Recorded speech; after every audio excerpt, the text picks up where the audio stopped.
PM મોદીએ કહ્યું કે દેશભરમાં લાખો લોકો આજે જે સ્થળોથી ગુજરાતના ગાંધીનગરના મહાત્મા મંદિરથી જોડાયા છે, સહકાર ગામડાને સ્વનિર્ભર બનાવવા માટે મોટું માધ્યમ છે અને તેમાં આત્મનિર્ભર ભારતની ઉર્જા છે। આત્મ ભારતના નિર્માણ માટે ગામડાનું આત્મનિર્ભર થવું ખૂબ જરૂરી છે। આ માટે પૂજ્ય બાપુ અને સરદાર સાહેબે જે માર્ગ આપણને બતાવ્યો છે તે પ્રમાણે આજે આપણે મોડલ કોઓપરેટિવ વિલેજ દિશામાં આગળ વધી રહ્યા છીએ।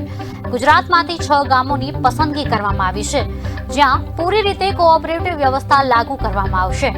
આજે આત્મનિર્ભર કૃષિ માટે દેશનું પહેલું નેનો યુરિયા પ્લાન્ટનું લોકાર્પણ કરવામાં આવ્યું હતું। તેનાથી ખૂબ આનંદની લાગણી અનુભવું છું। યુરિયાની એક બોરીની તાકાત એક બોટલમાં સમાઈ ગઈ છે। નેનો યુરિયાની અડધો લીટર ખેડૂતોની એક બોરીની જરૂરિયાતને પૂર્ણ કરશે।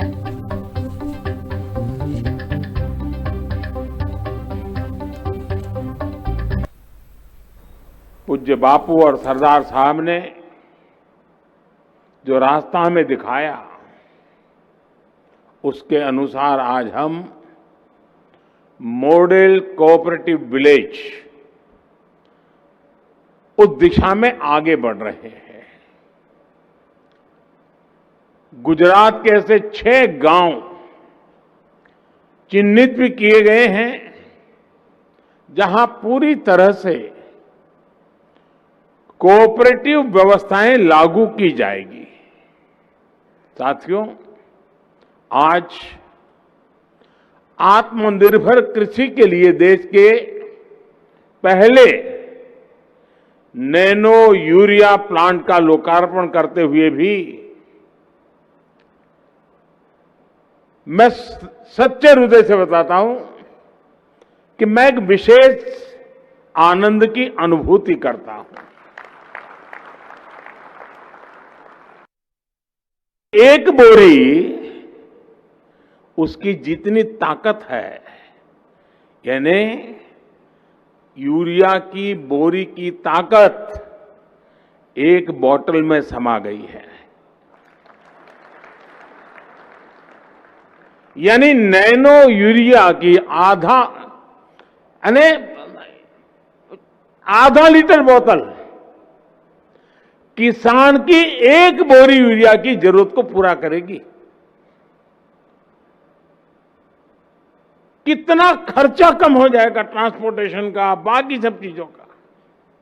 और कल्पना कीजिए, छोटे किसानों के लिए ये कितना बड़ा संबल है।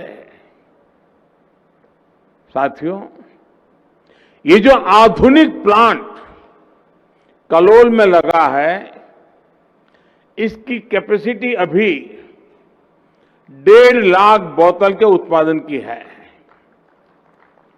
लेकिन आने वाले समय में ऐसे 8 और प्लांट देश में लगने वाले हैं। विदेशों से यूरिया मंगाता है, उसमें यूरिया का 50 किलो का एक बैग 3,500 रुपये का पड़ता है। 3,500 रुपये का एक बैग, याद रखिए। लेकिन देश में गांव में किसान को वही यूरिया का बैग 3,500 से खरीद के सिर्फ 300 रुपये में दिया जाता है। 300 रुपये में, यानी यूरिया के एक बैग पर हमारी सरकार 3,200 रुपये से ज्यादा खुद सरकार उस बोझ को वहन कर रही है। इसी प्रकार डीएपी के 50 किलो के बैग पर पहले हमारे पूर्व जो सरकारें थी, उनको 500 रुपये वहन करना होता था एक बैग पर। अंतर्राष्ट्रीय बाजार में डीएपी की कीमत में उछाल आने के बावजूद हमारी सरकार ने लगातार प्रयास किया है कि किसानों पर इसका बोझ कम से कम हो।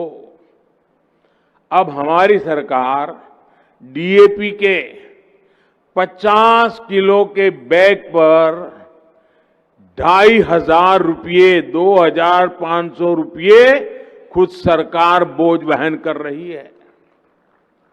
यानी 12 महीने के भीतर भीतर हर बैग डीएपी पर 5 गुना भार केंद्र सरकार ने अपने ऊपर लिया है। भारत के किसान को दिक्कत ना हो, इसके लिए पिछले साल 1,60,000 करोड़ रुपए की 1,60,000 करोड़ रुपए की सब्सिडी फर्टिलाइजर में केंद्र सरकार ने दी है। किसानों को मिलने वाली ये राहत इस साल लगभग 2 लाख करोड़ रुपए से ज्यादा होने वाली है। साथियों, देश के किसान के हित में जो भी जरूरी हो वो हम करते हैं, करेंगे और देश के किसान की ताकत बढ़ाते रहेंगे। डेयरी सेक्टर के कोऑपरेटिव मॉडल का उदाहरण हमारे सामने है। आज भारत दुनिया का सबसे बड़ा दूध उत्पादक है, जिसमें गुजरात की बहुत बड़ी हिस्सेदारी है। बीते सालों में डेयरी सेक्टर तेजी से बढ़ भी रहा है और ग्रामीण अर्थव्यवस्था में ज्यादा कंट्रीब्यूट भी कर रहा है। आज भारत एक साल में लगभग 8 लाख करोड़ रुपए का दूध उत्पादन करता है। 8 लाख करोड़ रुपए का दूध, और प्रमुखतया ये कारोबार ज्यादातर हमारी माताएं बहनें संभालती हैं। उसकी दूसरी तरफ जरा देखिए, गेहूं और धान का बाजार अगर हम मिलाकर के देखें तो वो दूध उत्पादन से भी कम है।